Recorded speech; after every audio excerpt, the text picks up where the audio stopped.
À la mi-février 1985, les Bruins de Boston congédient leur entraîneur Jerry Cheevers. L'ancien gardien de but étoile de l'organisation avait dirigé les Bruins pendant 4 saisons complètes et conservé une moyenne de près de 100 points par saison. Cheevers n'avait cependant pas réussi à conduire son équipe à la finale de la Coupe Stanley. En fait, il ne s'est rendu en finale d'association qu'une seule fois. Harry Sinden l'a remplacé avant de céder sa place à Butch Goring.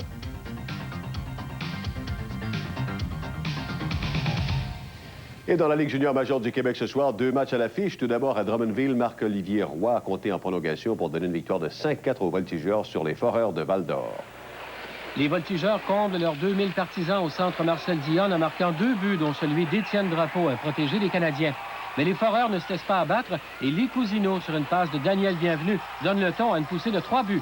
Les 2 autres sont l'œuvre de Jean-Pierre Dumont, un premier choix des Highlanders, qui sévit en moins de 22 secondes. Avant la fin du premier 20, les Voltigeurs reviennent dans le match lorsque Steve Tardif crée l'égalité sur un tir de la pointe droite. Drummondville l'emportera en prolongation grâce au but du défenseur Marc-Olivier Roy. À Chicoutimi, devant près de 1700 personnes, Frédéric Bouchard a pris les choses en main pour les Saguenayens en inscrivant 2 buts aux dépens du gardien de but Jean-Sébastien Giguère de Halifax, qui aura toutefois réalisé 35 arrêts. Bouchard a également ajouté 2 passes, alors que Marc Denis a effectué 24 arrêts dans une victoire de 5-3 des Saguenayens. Et c'est aujourd'hui qu'a débuté le 38e tournoi international Pee-Wee de Québec qui, au fil des ans, a permis aux spectateurs du Colisée de voir de jeunes joueurs qui, dans certains cas, ont éventuellement poursuivi leur cheminement jusqu'à la Ligue nationale. 2000 jeunes hockeyeurs sont à Québec pour ce tournoi international. Les joueurs âgés entre 11 et 13 ans participeront dans les prochains jours aux matchs les plus marquants de leur carrière. Je pense que ça, c'est le plus gros tournoi qu'on va faire. J'espère de le gagner. Au début, j'étais nerveux, mais après ça, ça se place. Ouais, pourquoi t'étais nerveux? C'est un beau tournoi, là, puis c'est la première fois que je viens ici. Ce tournoi, c'est aussi une affaire de famille, car les parents sont nombreux à prendre congé pour venir ici encourager leur enfant. Je pense que les parents sont aussi nerveux que les joueurs. C'est très dur aujourd'hui. Mon fils, c'est lui qui commence la partie comme gardien de but. Je suis tout le temps bien stressée, mais qu'aujourd'hui, c'est encore pire.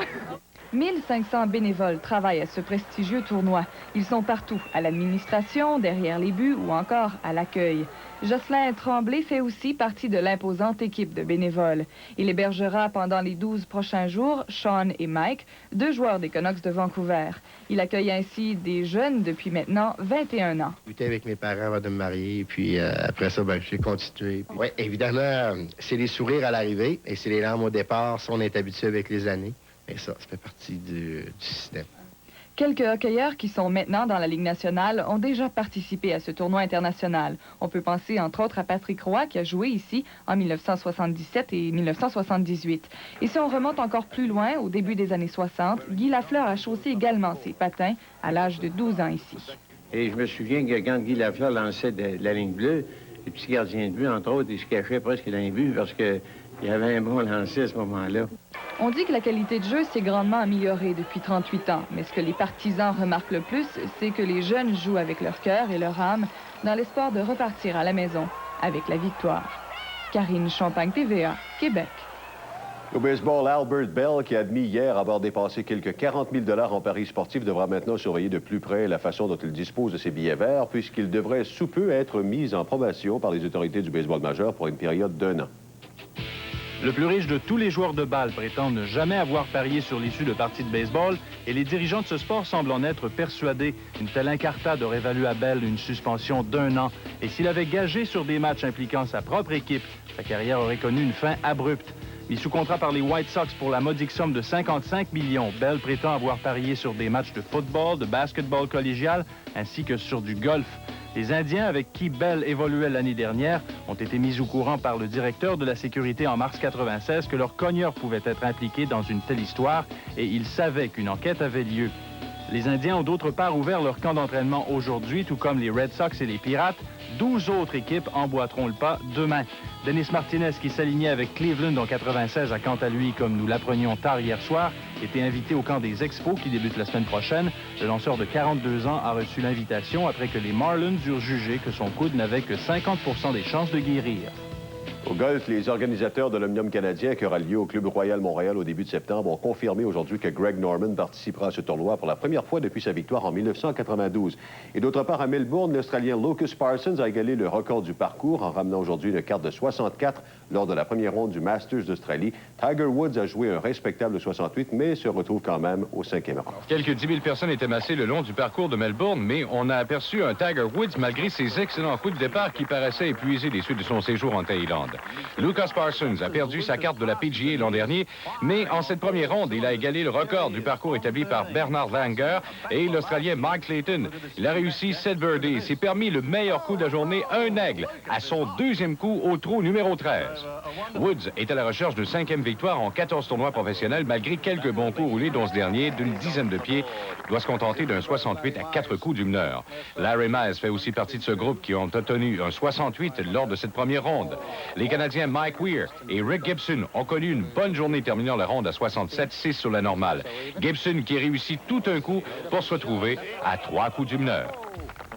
Et au football, le New York Daily News a donné les détails financiers du contrat que Bill Parcells a signé avec les Jets de New York plus tôt cette semaine. Ainsi, Parcells, qui cumulera les fonctions de directeur général et entraîneur, touchera 14,4 millions de dollars au cours des 6 prochaines années. Son revenu annuel moyen sera de 2,4 millions, ce qui surpasse les 2 millions que touche Jimmy Johnson avec les Dolphins de Miami.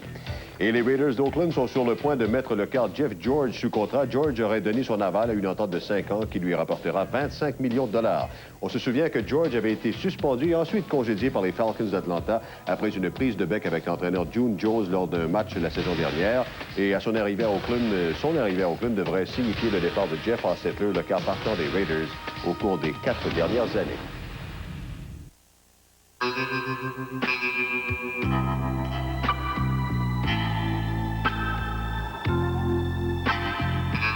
De toutes les remarquables améliorations apportées au nouveau Jeep TJ, comme l'ajout d'un deuxième coussin gonflable et le nouveau toit souple encore plus simple à utiliser, il ne faut pas se leurrer. C'est ce que nous avons changé dessous qui retiendra vraiment l'attention. Vous savez, c'est ici qu'on réalise vos plus beaux rêves. Depuis 30 ans maintenant, El Rocco Ébéniste se spécialise dans la fabrication et la conception de meubles modernes et contemporains. El Rocco Ébéniste crée les meubles qui conviennent au décor et à la grandeur de votre pièce à meubler. On fabrique des meubles sur mesure selon vos désirs. Que ce soit pour la salle à manger, la chambre à coucher ou le salon, le choix ne manque pas. Et toujours au prix d'amis du manufacturier. El Rocco Ébéniste, 2340 Mont-Royal-Est. Dans les années 40, Teccar formait les premiers réparateurs de télé. Aujourd'hui, Teccar forme des techniciens d'avenir. Toujours à l'avant-garde, avec une formation collégiale dont 3 decks complets et enrichis, Teccar allie qualité, compétence et flexibilité. Voilà pourquoi nos diplômés travaillent. Peu importe vos besoins, Teccar, c'est l'électronique et plus. 526-2501, 526-2501. Si le monde n'arrête pas de changer, c'est en partie à cause de nous.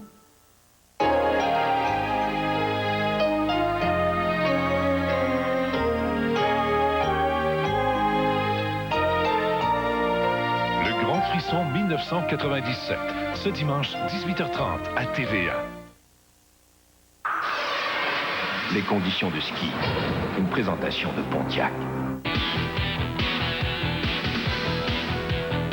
Bonne fin de soirée tout le monde. Eh bien, les quelques centimètres de neige qu'on a reçus au cours des 24 dernières heures ont été grandement bénéfiques pour les surfaces de domaine skiable. Aujourd'hui, la plupart des stations ont présenté des surfaces de neige poudreuses damées dans certains cas. Et on s'apprêtera à retravailler toutes les pistes mécaniquement en cours de journée puisque le passage répété des skieurs a fait aujourd'hui que ça a fait des bosses en plusieurs endroits. Demain, on parlera donc partout au Québec de neige poudreuse damée qui aura été travaillée mécaniquement en cours de nuit sur des bases variables de ferme à durcies surtout dans les pentes à double losange. Et comme c'est la Saint-Valentin demain, il y a plusieurs stations de ski qui se préparent pour vous offrir des soirées spéciales à cette occasion. Bonne journée, ici Mario Bellemare du réseau Sport Activité pour TVA. Pontiac vous souhaite une journée de ski passionnante.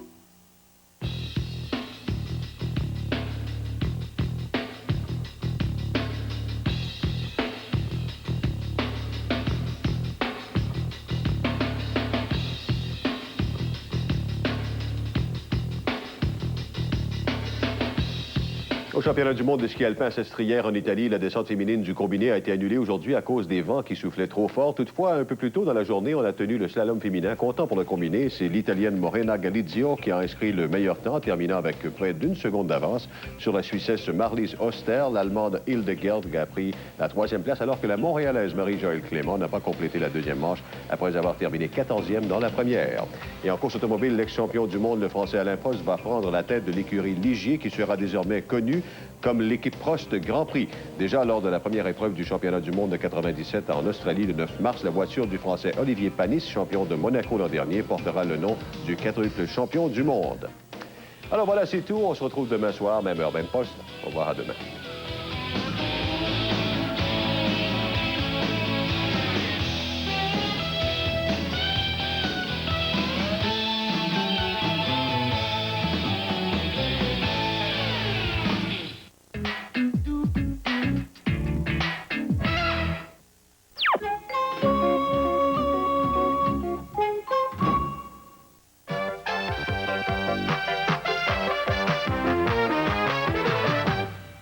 Bonsoir, Mesdames, Messieurs, et bienvenue au tirage de l'Auto-Québec. Ce soir, nous allons vous présenter les tirages de la quotidienne Banco ainsi que l'Extra.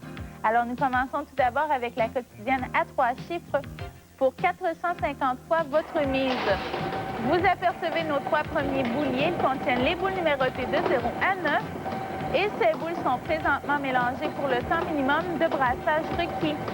Vous pouvez miser à la quotidienne chaque jour jusqu'à 21 h. Alors, nous commençons cette séquence avec le 9.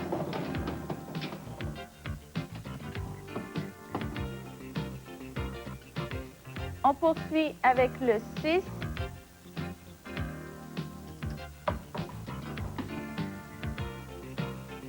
Et nous complétons avec le 0. Alors, 9, 6, 0. C'est la première combinaison gagnante et on enchaîne immédiatement avec la quotidienne à 4 chiffres. Alors, cette fois, nos 4 bouliers sont en action.